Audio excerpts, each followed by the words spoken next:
미리 사과드리자면 이 이야기는 매우 길 것입니다. 하지만 이 모든 내용을 처음부터 끝까지 자세히 설명해야 할 필요가 있습니다. 이 이야기는 제가 약 6살 때 일어난 실제 일입니다. 조용한 방에서 베개에 귀를 대면 심장 소리를 들을 수 있었습니다. 어린 시절 그 둔탁하고 리듬감 있는 소리는 카펫 바닥을 밟는 부드러운 발자국 소리처럼 들렸습니다. 그래서 어렸을 때 거의 매일 밤 잠이 들기 직전 저는 그 발자국 소리를 듣고 놀라서 잠에서 깨어난 후 공포에 떨며 밤을 지샜습니다. 당시 저는 어머니와 함께 치안이 꽤 좋은 동네에 살았지만 어느 순간 그 동네는 점차 배경을 알 수 없는 사람들이 매주 이사오는 과도기적인 단계에 있었습니다. 사실 저와 어머니도 그들 중 하나였습니다. 우리는 고속도로를 통해 계속 이동해야만 하는 컨테이너 재질의 주택에서 살았지만 어머니는 집을 잘 관리해 주셨습니다. 동네 주변에는 많은 숲이 있었고 낮에는 그곳에서 놀고 탐험하곤 했지만 밤이 되면 아이들에게 흔히 그렇듯 숲은 더욱 음산한 느낌을 주었습니다. 게다가 우리 집 구조상 바닥 아래에는 꽤 큰 다락방 같은 공간이 있었고 그곳은 제 상상 속 괴물들과 도망칠 수 없는 시나리오로 가득 찼습니다.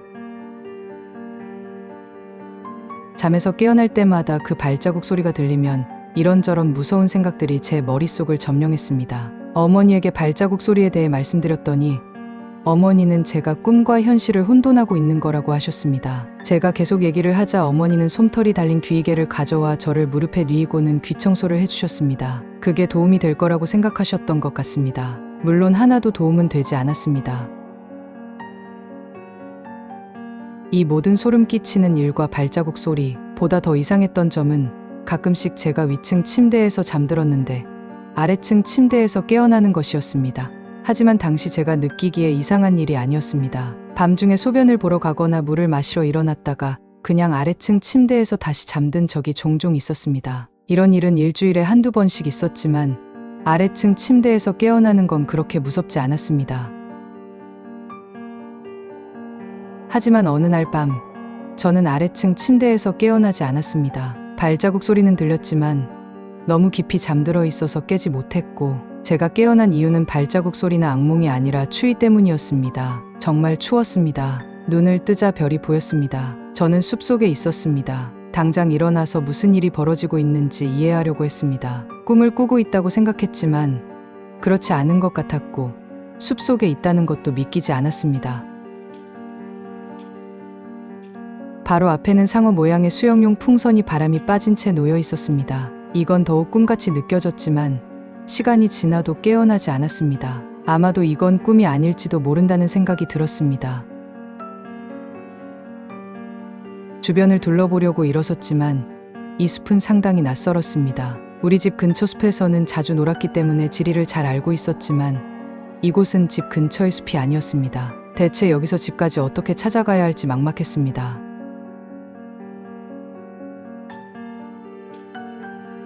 한 발자국 내딛자 발에 찌르는 듯한 통증이 느껴졌고 그 자리로 다시 주저앉았습니다. 가시를 밟은 것이었습니다. 달빛 아래에서 보니 나무 가시들이 사방에 널려 있었습니다. 다른 발을 확인했지만 그쪽은 괜찮았고 제 몸 전체도 별다른 상처 없이 깨끗했습니다. 발에 가시만 박힌 채 흙도 많이 묻지 않은 상태였습니다.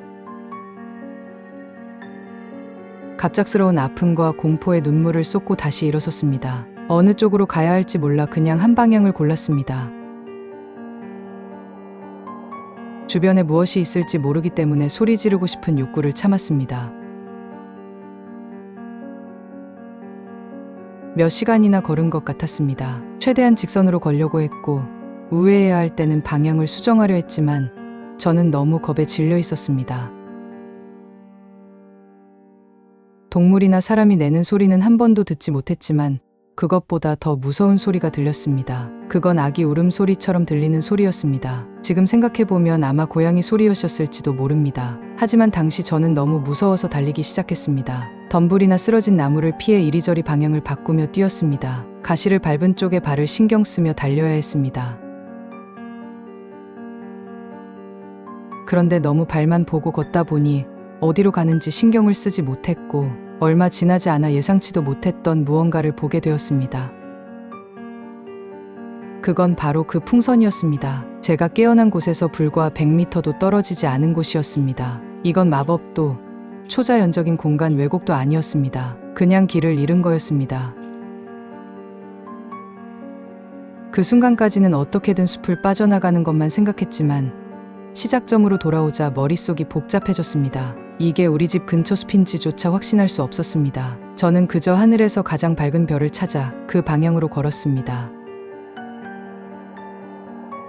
점점 주변이 익숙해지기 시작했고 익숙한 지형을 보자 제가 탈출했다는 걸 알았습니다. 발이 너무 아파서 매우 느리게 걷고 있었지만 집과 가까워진 게 너무 기뻐서 조금 뛰기 시작했습니다. 실제로 이웃집 위로 우리 집 지붕이 보이자 작은 흐느낌이 나왔고 더 빨리 뛰었습니다. 그냥 집에 가서 내 방으로 들어가서 침대에 눕고 싶었습니다. 엄마한테 어떻게 설명해야 할지 전혀 감이 안 잡혔기 때문에 아무 말도 안 하기로 이미 마음먹은 상태였습니다. 어떻게든 집에 들어가서 침대로 가면 다 될 것 같았습니다.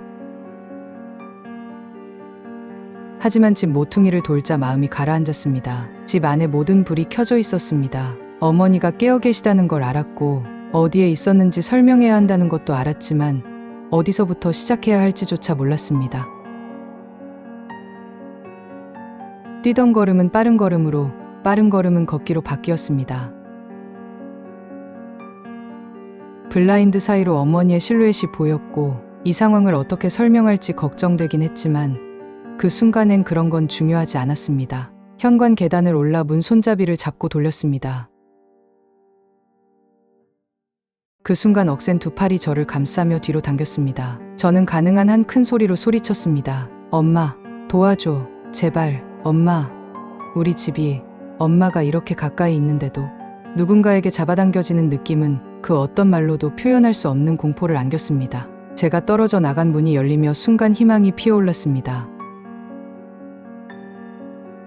하지만 그건 어머니가 아니었습니다. 한 남자였고 그는 거대했습니다. 저는 발버둥치며 저를 잡고 있는 사람의 정강이를 걷어찼고 동시에 집에서 나온 그 남자에게서 도망치려 했습니다.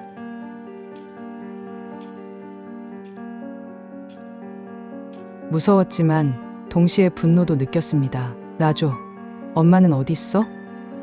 엄마한테 무슨 짓을 한 거야? 소리치느라 목이 아파오고 숨을 들이마시는 순간 이미 한동안 계속되고 있던 소리를 알아차렸습니다.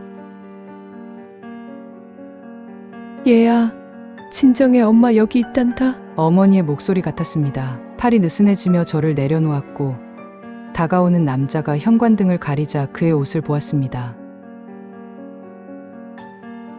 경찰관이었습니다. 뒤를 돌아 그 목소리의 주인을 보니 정말 어머니였습니다.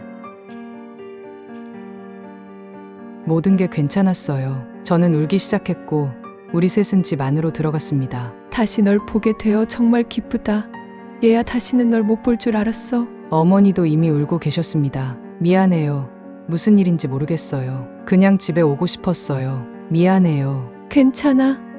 다시는 그러지 마. 웃음이 터지며 흐느낌이 조금 가라앉았고 저도 약간 미소를 지었습니다. 발버둥 친 거는 미안해요. 근데 왜 그렇게 잡아당긴 거예요? 다시 도망갈까 봐 걱정돼서 그랬어. 저는 혼란스러웠습니다. 무슨 소리예요? 내 베개 위에서 편지를 발견했어. 어머니는 말하며 경찰관이 테이블 위로 밀어놓은 종이를 가리켰습니다. 저는 그 편지를 집어들고 읽었습니다. 집을 나가겠다는 내용의 편지였습니다. 내가 지금 너무 불행하니 어머니와 친구들을 다시는 보고 싶지 않다는 내용이 적혀 있었습니다. 경찰관은 어머니와 현관에서 몇 마디를 나누는 동안 저는 편지를 쳐다보았습니다. 이 편지를 내가 썼다고? 하지만 이에 대해 말하기에는 경찰관과 엄마는 너무 심각하게 얘기하고 있었고 나는 그저 당장 눈을 감고 푹신한 침대 위에 눕고 싶었다. 이 편지를 내가 쓰지 않았다는 얘기는 자고 나서 해야겠다고 생각했다. 그토록 원했던 침대 위에 누워 눈을 감고 있었는데 소리가 들렸다. 충격적인 일을 겪은 후라서 알 수 없는 발자국 소리 같은 건 전혀 무섭게 느껴지지도 않았고 확인해봐야겠다는 생각조차 들지 않았다. 솔직히 말하자면 발자국 소리가 아니라 나뭇가지가 부딪히는 소리였지만 무시하기로 했다.